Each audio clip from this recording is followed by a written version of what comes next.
यह एक अविश्वसनीय चुनौती है जिसमें अगर कोई व्यक्ति शंकु के सबसे नुकीले शीर्ष को छूने में सफल होता है तो वह $10,000 जीत सकता है। हैट भाई ने कहा कि वह कर सकता है और उसने आत्मविश्वास के साथ दौड़ने की शुरुआत की, लेकिन उसकी कल्पना से कहीं अधिक ढलान थी। वह केवल 2 मीटर और आधे की ऊंचाई तक चढ़ पाया और फिसल गया, यहाँ तक कि उसकी ₹9.09 की डिलीवरी वाली शर्ट भी फट गई।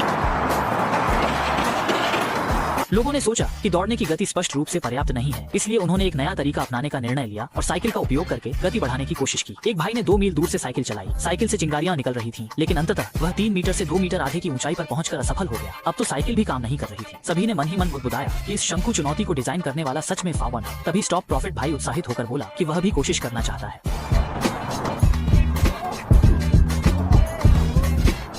सच में कमाल है। ये दूरी साइकिल चलाने की तुलना में ज्यादा अलग नहीं लगती, यहाँ तक कि वह ऊपर 2 सेकंड और रुका रहा। कुछ लोगों की गर्मागर्म चर्चा के बाद उन्होंने महसूस किया कि केवल व्यक्तिगत प्रयास से इस चुनौती को पूरा नहीं किया जा सकता, इसलिए सभी ने मिलकर एकजुट होकर $10,000 के पुरस्कार को साझा करने का निर्णय लिया। उन्होंने सबसे पहले शंकु के चारों ओर घेरा बना लिया, फिर सभी ने मिलकर दौड़ने की कोशिश की और आगे बढ़ने लगे। जब वे उच्चतम बिंदु पर पहुंचे तो सभी ने हाथ पकड़कर एक मजबूत टीम बनाई, लेकिन पहली कोशिश का परिणाम स्पष्ट रूप से असफल रहा। कई प्रयासों के बाद यह तरीका भी काम नहीं आया और सभी की ताकत धीरे धीरे खत्म होती जा रही थी। फिर भी उनकी जिद के चलते उन्होंने एक बार फिर कोशिश करने का निर्णय लिया। इस बार उन्होंने हाथ पकड़कर एक साथ ऊपर दौड़ने का फैसला किया, एक दूसरे की ताकत का सहारा लेकर इस मुश्किल को पार करने की कोशिश की।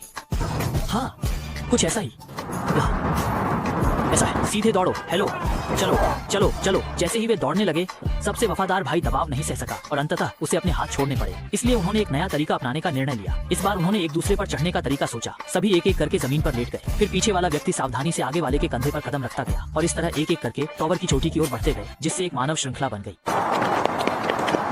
अगला, चाहे ये टूट जाए, चाहे ये टूट जाए। ओह मेरी भगवान!